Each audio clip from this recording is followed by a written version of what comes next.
All right, so this one is a great exercise, but I see a lot of people with different variations, so hopefully we can clear this up. We're not going to call it scaptia, we're going to call it reverse fly with weights. And the first thing I want to have you understand is that when you work with weights, weights are gravity driven, right? So the center of gravity is always on the opposite side of the dumbbell, okay? So my center of gravity is right where my rhomboids are right now because I have them kind of out, and if there were just a straight line from my weights going straight into the back of me, that is where my rhomboids are next to my spine, and that's what I'm targeting when I'm doing this exercise. So there is a little forward lean. I'm not standing completely straight up because that way I'm gonna work more shoulder.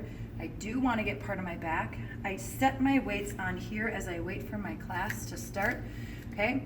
And then what I'm gonna do is I'm gonna pull back and use my elbows, okay? And pull back and come back in, okay? I'm gonna pull back and squeeze. So here's what you need to know. The dumbbells don't come up over your shoulders, okay? You're gonna hurt people's shoulders doing that. The dumbbells need to stay below the plane of the shoulders, okay? So they are definitely below my shoulders here.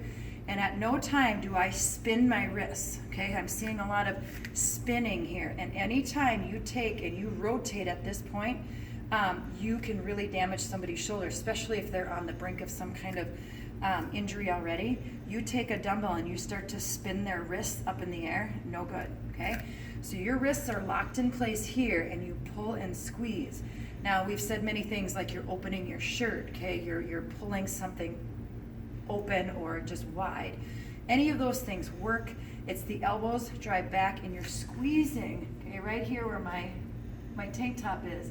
That's the goal. Those are the muscles that we're working, and they need to be on the opposite side of that dumbbell. So there is a little forward lean, but you notice I'm not twisting my dumbbells. They're not going over my shoulders. They're just squeezing, okay? Be real careful. Start off with light weights on this one and work your way into heavier ones. Those rhomboids don't get turned on very easily, so I want you to make sure that you got them turned on. There was one time where I picked up too heavy weights in the beginning, and on my very first set of 10, I felt it in all the wrong places. So be careful on that one.